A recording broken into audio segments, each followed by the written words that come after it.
Bismillahirrahmanirrahim. Assalamualaikum warahmatullahi wabarakatuh. Selamat pagi dan salam sehat untuk kita semua. Perkenalkan, nama saya Rachmat Hidayat, SPD MPD.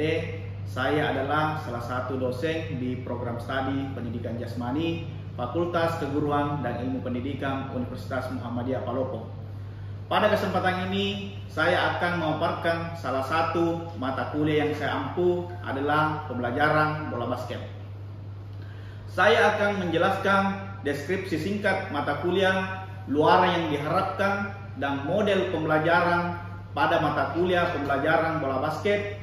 Mata kuliah pembelajaran bola basket merupakan mata kuliah wajib dengan bobot 2 SKS dengan kode mata kuliah WP 03137. Mata kuliah pembelajaran bola basket menyajikan tentang sejarah dan perkembangan bola basket, pengertian, tujuan bola basket, dan teknik dasar bola basket, ball handling, sikap berdiri, stance, dan footwork, dribbling, passing, layup, shooting, variasi teknik dasar, taktik, strategi, peraturan perwasitan, dan organisasi pertandingan 3x3 dan 5x5. Sebagai seorang dosen, salah satu catur dharma yang telah saya lakukan adalah di bidang pengajaran. Salah satu mata kuliah yang saya ampu adalah pembelajaran bola basket. Sistem pengajaran yang saya terapkan adalah penerapan sistem dia, singkatan dari dia, delivery, interaction, dan assessment. 1. Delivery adalah menyampaikan materi perkuliahan yang saya berikan agar dapat diterima dengan baik oleh mahasiswa yang satu dengan mahasiswa yang lainnya. Yang kedua, interaction adalah interaksi antara dosen dengan mahasiswa atau mahasiswa dengan mahasiswa yang lainnya. Yang ketiga, assessment. Assessment adalah pemberian tugas dan evaluasi mengukur kemampuan mahasiswa dalam menerima materi pembelajaran. Strategi yang saya terapkan dalam menyampaikan perkuliahan adalah menjelaskan kemudian mendemonstrasikan langsung teknik dasar dalam pembelajaran bola basket. Memberikan kesempatan kepada mahasiswa untuk melakukan gerakan yang telah saya jelaskan dan mendemonstrasikan secara langsung agar mahasiswa dapat mempraktikkan teknik dasar bola basket secara langsung dan kemudian melihat kesalahan-kesalahan dalam melakukan suatu gerakan kemudian bisa diperbaiki dengan baik. Selanjutnya, saya akan menjelaskan aspek delivery yang berkaitan dengan mata kuliah yang saya ampu. Sebelum saya menjelaskan terkait aspek delivery, maka saya harus menjelaskan mengenai capaian pembelajaran atau CPL. CPL ini kemudian menurunkan capaian pembelajaran mata kuliah atau CPMK, kemudian CPMK menurunkan sub CPMK. Seluruh pencapaian pembelajaran lulusan yang telah diturunkan harus sejalan dengan profil lulusan program studi pendidikan jasmani. Selanjutnya, saya akan menjelaskan sub CPMK. CPMK yang pertama, mahasiswa dapat memahami, menjelaskan sejarah dan perkembangan bola basket. Yang kedua, mahasiswa dapat memahami, menjelaskan pengertian, tujuan dan teknik dasar bola basket. CPMK yang ketiga, mahasiswa dapat memahami, mendemonstrasikan ball handling, sikap berdiri, stance, dan footwork. Yang keempat, mahasiswa dapat memahami, mendemonstrasikan pelaksanaan pembelajaran bola basket yang meliputi teknik dasar passing, dribbling, layup, dan shooting. CPMK yang kelima, mahasiswa dapat memahami, mendemonstrasikan variasi teknik dasar, taktik, strategi penyerangan, dan bertahan. CPMK yang keenam, mahasiswa dapat memahami, mendemonstrasikan pelaksanaan peraturan perwasitan dan mengorganisasikan pertandingan 3x3 dan 5x5. Selanjutnya, dari CPMK kemudian dijabarkan menjadi sub CPMK yang mendukung CPMK sebelumnya. Adapun sub CPMK yang terdiri dari sejarah dan perkembangan bola basket, pengertian tujuan bola basket, dan teknik dasar bola basket, ball handling, sikap berdiri, stance dan footwork, dribbling, passing, layup, shooting, variasi teknik dasar, taktik, strategi, peraturan perwasitan, dan organisasi pertandingan 3x3 dan 5x5. Adapun CPL dari sub CPMK yaitu yang pertama, mampu menjelaskan sejarah dan perkembangan bola basket. Yang kedua, mampu menjelaskan pengertian tujuan teknik dasar bola basket. Yang ketiga, mampu menjelaskan dan mendemonstrasikan ball handling, sikap berdiri, stance, dan footwork. Yang keempat, mampu menjelaskan dan mendemonstrasikan passing, dribbling, layup, dan shooting. Yang kelima, mampu menjelaskan dan mendemonstrasikan pelaksanaan variasi passing dan dribbling. Yang keenam, mampu menjelaskan dan mendemonstrasikan pelaksanaan variasi dribbling, layup, dan shooting. Yang ketujuh, mampu menjelaskan dan mendemonstrasikan pelaksanaan taktik, strategi penyerangan dan bertahan. Selanjutnya, mampu menjelaskan dan mendemonstrasikan pelaksanaan peraturan perwasitan dan mengorganisasikan pertandingan bola basket 3x3 dan 5x5. Selanjutnya, mampu membuat tutorial pembelajaran bola basket meliputi ball handling, sikap berdiri, stance, dan footwork. Mampu membuat tutorial pembelajaran bola basket yang meliputi passing, dribbling, layup, shooting. Mampu membuat tutorial pembelajaran bola basket meliputi variasi teknik dasar. Selanjutnya, mampu membuat tutorial pembelajaran bola basket meliputi taktik, strategi penyerangan, dan bertahan. Selanjutnya, mampu membuat tutorial peraturan perwasitan dan mengorganisasikan pertandingan bola basket 3x3 dan 5x5. Demikian sistem delivery dalam pembelajaran ini. Kemudian, sistem interaction dalam pembelajaran adalah bagaimana saya berinteraksi dengan mahasiswa selama proses pembelajaran untuk mencapai capaian pembelajaran. Yang pertama itu sistem interaction yang saya lakukan di kelas yaitu sistem SCL atau biasa disebut dengan Student Centered Learning.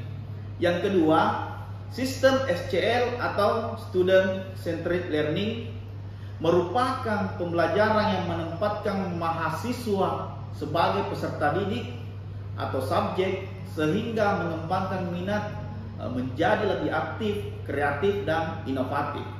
Yang ketiga, sistem SCL atau biasa disebut dengan Student Centered Learning yang terdiri dari pembelajaran interaktif, diskusi, dan pembelajaran kooperatif yang melibatkan mahasiswa dalam setiap praktik secara project based learning. Adapun platform yang saya gunakan adalah Google Meet dan LMS Iqra Universitas Muhammadiyah Palopo.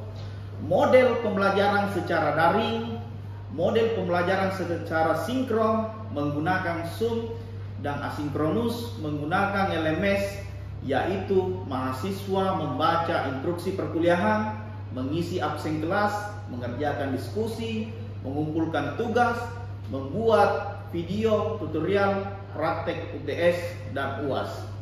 Itulah model aspek yang saya terapkan dalam pembelajaran bola basket. Selanjutnya, aspek asesmen.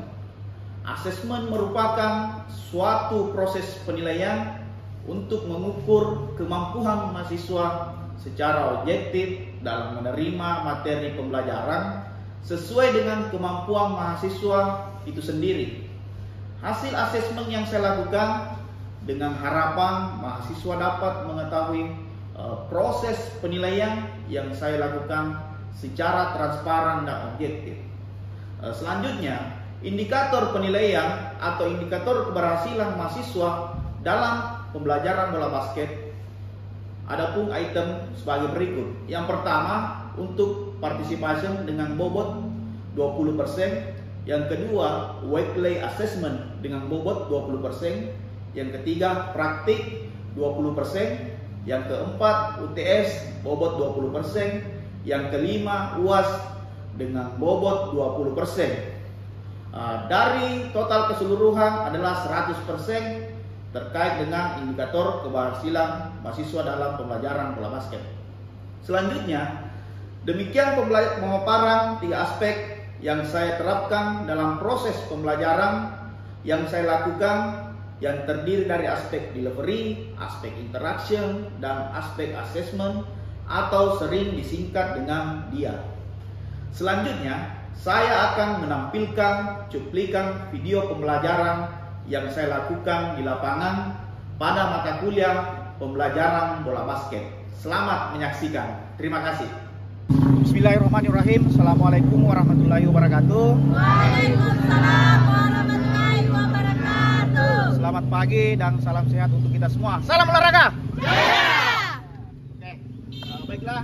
Pada pertemuan hari ini untuk mata kuliah bola basket, sebelum kita memulai aktivitas pada pagi hari ini, marilah kita berdoa menurut agama dan kepercayaan kita masing-masing. Mudah-mudahan proses pembelajaran bola basket ini dapat berjalan dengan lancar. Berdoa dimulai.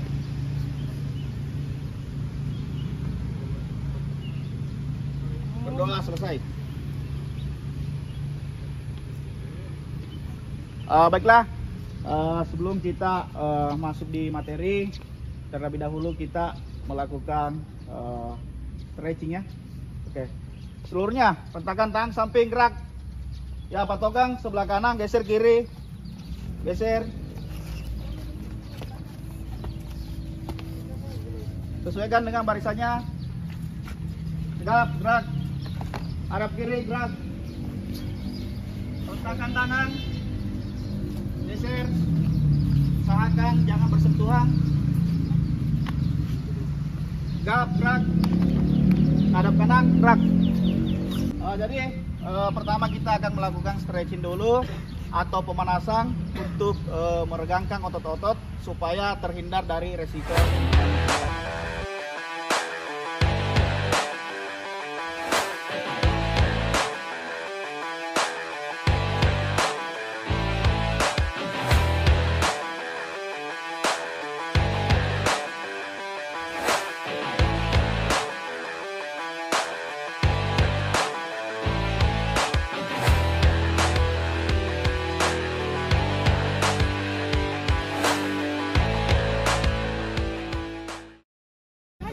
Perhatikan dulu sebelum kita masuk di materi, saya absen dulu ya untuk kehadirannya pada pertemuan hari ini. Tolong didengar namanya baik-baik. Yang pertama, Oksadelva, Deski. Hadir Pak. Nurfitria. Hadir Pak. Hadir Pak. Aang. Hadir Pak. Oke. Jadi untuk pertemuan hari ini kita sudah melakukan absensi. Selanjutnya kita akan masuk kepada materi ya. Jadi pada pertemuan hari ini kita akan membahas materi terkait dengan permainan bola basket. Sebelum saya masuk di materi, saya mau merefleksi kembali adik-adik mahasiswa. Di pertemuan sebelumnya itu kita sudah membahas terkait dengan sejarah perkembangan bola basket baik di dunia kemudian masuk ke Indonesia. Kemudian seperti apa pengertian dari permainan bola basket ini, dan yang paling penting adalah tujuan dari permainan bola basket. Sampai di sini mungkin ada yang sudah mengetahui apa tujuan dari permainan bola basket itu? Siapa yang bisa? Oke, silakan. Tujuan dari permain bola basket adalah memasukkan bola ke dalam ring basket dengan mencetak skor sebanyak-banyaknya. Oke, jadi berikan dulu aplaus untuk teman-temannya. Jadi itu tadi adalah tujuan dari permainan bola basket ya. Jadi untuk mencetak atau memasukkan bola ke keranjang basket dengan sebanyak-banyaknya ya. Oke, selanjutnya pada pertemuan hari ini saya sedikit memberikan gambaran terkait dengan permainan bola basket. Jadi perlu adik-adik mahasiswa ketahui bahwa di dalam permainan bola basket itu yang pertama kita harus memahami terkait dengan sejarah perkembangan bola basket baik itu di dunia kemudian masuk ke Indonesia. Kemudian seperti apa permainan bola basket, tujuannya, dan yang paling penting adalah posisi pada saat berdiri atau stance atau posisi footwork dalam permainan bola basket.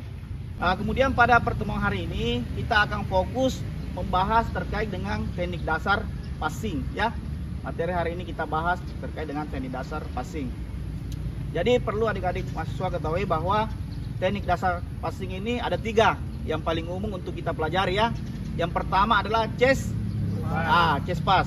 Chest pass di sini bagaimana kita mengukur bola itu sejajar dengan dada. Jadi targetnya adalah dada ya. Itu yang pertama. Yang kedua adalah bounce pass. Mengukur bola dengan cara dipantulkan ke lantai atau tembok ya. Jadi hampir sama dengan teknik chest pass. Bedanya hanya dipantulkan ke lantai atau tembok ya. Yang ketiga adalah overhead pass dengan cara di atas kepala. Oke, jadi ketiga teknik ini akan kita demonstrasikan ya. Namun sebelum itu terlebih dahulu saya memberikan gambaran seperti apa teknik dalam melakukan chest pass, bounce pass dan overhead pass. Oke, tolong diperhatikan. Jadi yang pertama ini kita akan melakukan teknik dengan cara chest pass. Perhatikan, pada saat kita melakukan chest pass, kedua kaki dibuka selebar dengan oke. Setelah itu kedua tangan berada di depan dada. Jadi perhatikan posisi tangannya. Kemudian jari-jari dibuka selebar-lebarnya ya. Perhatikan. Kemudian pandangannya ke arah target atau sasaran yang akan kita tuju ya, seperti ini. Setelah itu pada saat melakukan lemparan bersamaan kedua tangan lurus ke depan dengan cara ibu jari menghadap ke bawah. Jadi seperti ini. Perhatikan. Jadi seperti ini ya. Pastinya seperti ini, ibu jari diputar ke bawah, kemudian telapak tangan menghadap keluar. Ya, seperti ini. Ini gerakan lambatnya. Ya. Jadi usahakan pada saat melakukan passing dengan chest pass itu harus datar ya. Sejajar dengan dada. Ya. Perhatikan ya, harus sejajar dengan dada ya. Kemudian pada saat melakukan passing, salah satu kaki kita berada di depannya. Perhatikan. Perhatikan posisi tangannya, telapak tangan menghadap ke keluar ya. Jangan seperti ini ya. Jangan seperti ini pastinya. Tapi seperti ini. Ya. Ya. Perhatikan ya. Bisa dipahami? Sebaliknya, yang ingin menerima bola, perhatikan, selalu dalam keadaan siap, ya. Posisi tangan itu selalu berada di depan dada. Jadi kita harus siap, yang menerima bola juga harus siap, ya. Setelah bola dipassing oleh teman kita harus menangkap bola, ya. Jadi kita harus fokus kepada bola. Pada saat kita menangkap bola, salah satu kaki kita mundur ke belakang, seperti ini, ya. Mundur ke belakang. Usahakan pegang bola sekuat-kuatnya ya, karena jangan sampai bolanya terjatuh atau direbut oleh lawan ya. Oke, silakan ambil bola dulu. Satu. Oke, perhatikan. Satu orang di sini. Oke, satu orang dulu. Kita kasih contoh. Oke, perhatikan ya. Ini untuk teknik chest pass ya, mengukur bola sejajar dengan dada. Perhatikan ya. Pada saat menerima bola mundur salah satu kaki. Oke, siap. Oke. Ya, jadi gunanya ini kaki mundur ke belakang supaya untuk menjaga keseimbangan, ya, untuk mempertahankan bola, ya. Ya. Coba passing lagi. Perhatikan tuh. Passingnya biar saya tangkap. Di dalam basket itu ya kita harus bagaimana kita melindungi bola dengan sebaiknya dan sekuat-kuatnya ya, seperti itu. Oke, passing. Perhatikan posisi tangannya. Bagaimana? Bisa dipahami? Teknik chest pass. Oke, sekarang yang kedua adalah teknik bounce pass dengan cara memantulkan bola ke lantai. Perhatikan. Jadi untuk teknik ini hampir sama dengan teknik chest pass. Bedanya kita memantulkan bola ke lantai. Jadi jaraknya jangan terlalu dekat juga dengan kakinya Samantha, ya. Kita harus ya perkirakan kurang lebih 1 meter lah, ya. Perhatikan, ya. Jadi tetap diperhatikan posisi tangannya ya, jangan dirubah pada saat melakukan passing. Salah satu kaki harus maju ke depan, ya, untuk menambah kekuatan pada saat melakukan passing. Perhatikan.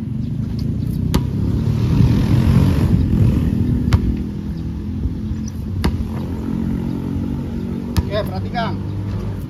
Perhatikan posisi tangan.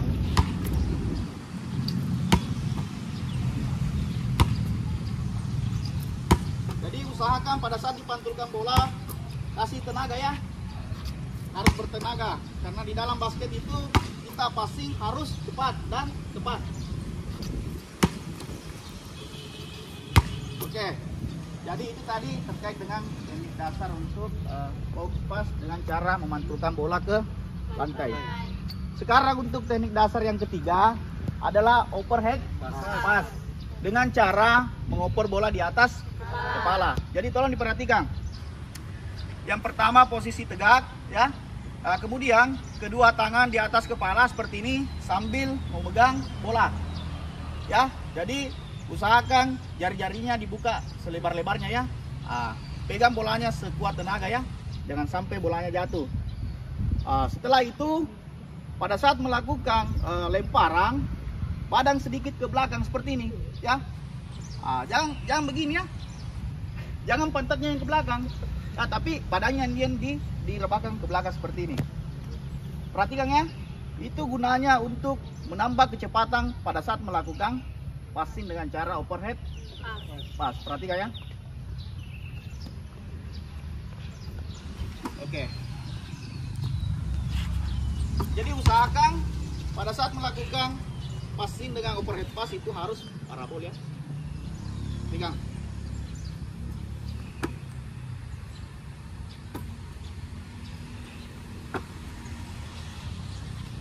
Jadi ini kita lakukan secara berulang-ulang ya. Dari ketiga teknik passing itu kita harus lakukan secara berulang-ulang supaya mendapatkan teknik dasar yang baik. Oke, silakan masuk. Jadi sekarang kita akan mendemonstrasikan dari ketiga teknik passing. Yang pertama adalah chest pass, yang kedua adalah bounce pass, yang ketiga overhead pass. Oke, kita akan demonstrasikan baik secara statis, berpasangan, dan dinamis. Jadi nanti ada juga passing secara dinamis. Artinya kita berpindah tempat ya, kita bergeser. Passingnya harus cepat, tapi kita lakukan dulu yang berhadapan saja. Oke, silakan masing-masing berhadapan dengan pasangannya. Silakan berhadapan saja dengan pasangannya. Laki-laki dengan laki-laki, perempuan dengan perempuan. Sekarang melakukan teknik chest pass sebanyak 5 kali ya, secara bergantian. Siap?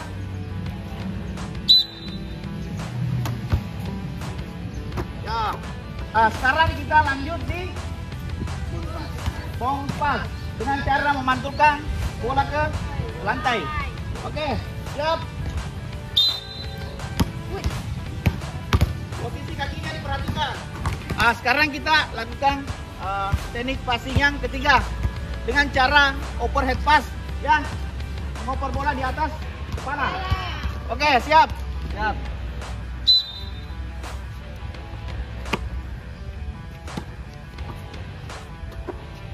Sekarang kita akan melakukan teknik passing secara dinamis. Artinya kalian nanti melakukan passing dengan cara berpindah tempat ya. Passingnya secara chest pass, bounce pass, dan overhead pass. Silakan lakukan secara berpasangan, bergerak sampai di tengah lapangan, kemudian kembali. Dilanjut ke teknik selanjutnya lagi. Oke, siap.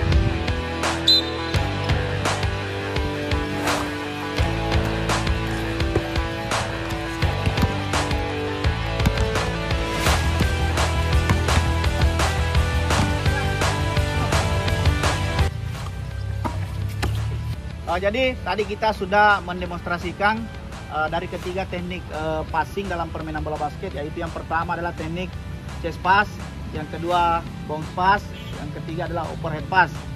Sampai di sini mungkin ada mahasiswa yang ingin bertanya atau belum terlalu memahami terkait dengan teknik passing yang kita lakukan. Oke, silakan. Saya ingin bertanya mengenai teknik passing. Yaitu pas yang benar, yaitu bagaimana, apakah kalau kita mau passing kaki kita biar dimajukan ke depan atau tetap saja, Pak? Oke, jadi saya akan jawab. Jadi pada saat kita melakukan passing, baik itu passingnya dengan chest pass atau bounce pass, jadi tujuannya pada saat kita melakukan passing, kenapa salah satu kaki harus melangkah ke depan? Karena itu adalah sebagai sumber kekuatan, ya.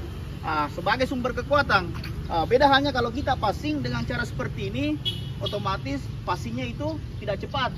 Artinya aliran bola tidak akan cepat. Padahal di dalam basket itu kita harus melakukan passing dengan cepat dan cepat, ya. Jadi itu tujuannya.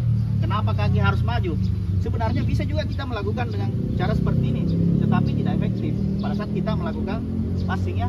Alangkah bagusnya kita salah satu kaki maju ke depan, kemudian melakukan passing, ya. Karena ini yang menjadi sumber kekuatan, ya. Oke. Sampai di sini masih ada yang ingin bertanya? Oke, silakan. Pada saat melakukan passing terus tidak sengaja terkena kaki lawan, itu dikatakan pelanggaran atau tidak? Oke. Pertanyaan yang bagus. Jadi pada saat kita melakukan passing, ya, baik dengan overhead pass, bounce pass atau chest pass, pada saat kita melakukan passing, bola tidak sengaja mengenai kaki teman kita atau pemain lawan, baik itu disengaja atau tidak, itu namanya pelanggaran di dalam basket, ya. Tetap pelanggaran. Jadi namanya kickball, ya. Namanya kickball. Pelanggaran berarti bola untuk tim, bola untuk tim lawan, ya. Jadi pergantian seperti itu. Jadi itulah tadi materi yang telah kita demonstrasikan, ya, terkait dengan teknik passing dalam permainan bola basket. Alhamdulillah sudah banyak mahasiswa yang bisa melakukan teknik passing ini dengan baik dan benar. Meskipun masih ada 1-2 orang tadi yang belum mahir dalam melakukan teknik passingnya. Saya melihat tadi posisi tangannya itu telapak tangannya belum menghadap keluar, hanya melakukan passing seperti ini saja, santai sekali, ya. Harusnya itu telapak tangan menghadap ke luar, ya. Kemudian salah satu kaki maju ke depan, ya. Ada yang saya lihat tadi 1-2 orang, ya. Tetapi tetap semangat, ya. Usahakan di pertemuan selanjutnya teknik yang kita lakukan ini akan lebih bagus lagi. Artinya kita lakukan saja secara berulang-ulang ini, ya. Jadi bukan hanya dalam proses pembelajaran bola basket, kalian bisa lakukan ini di luar dari proses perkuliahan. Misalkan di sore hari bisa datang ke kampus, lakukan teknik ini secara berpasangan, ya. Lakukan secara berulang-ulang. Bisa juga kalian lakukan di sekitar lingkungan tempat tinggal kalian, ya. Karena teknik passing ini merupakan teknik yang praktis untuk dipelajari, ya. Beda hanya kalau kita melakukan teknik shooting, ya, tentu harus membutuhkan yang namanya ring basket. Karena tujuannya untuk mengukur kemampuan kita dalam melakukan shooting, ya. Jadi kalau untuk shooting, ya, kita harus mencari lapangan yang ada ring basketnya. Tapi kalau passing, ya, tidak perlu, biar kita lakukan di mana saja, ya. Seperti itu. Artinya kalian lakukan secara berulang-ulang, karena dari faktor kebiasaan itu nanti maka akan menghasilkan suatu teknik passing yang lebih baik lagi. Oke. Jadi terima kasih atas perhatiannya telah mengikuti mata kuliah pembelajaran bola basket ini, dan mudah-mudahan apa yang kalian dapatkan pada pagi hari ini dapat bermanfaat untuk kedepannya, sehingga proses pembelajaran bola basket nanti untuk di pertemuan selanjutnya dapat lebih baik lagi. Dan insya Allah saya sampaikan bahwa materi kita di pertemuan selanjutnya nanti kita akan membahas terkait dengan teknik dasar dribbling dalam permainan bola basket, ya. Oke, saya kira untuk hari ini cukup. Terima kasih. Assalamualaikum warahmatullahi wabarakatuh. Waalaikumsalam warahmatullahi wabarakatuh. Salam olahraga.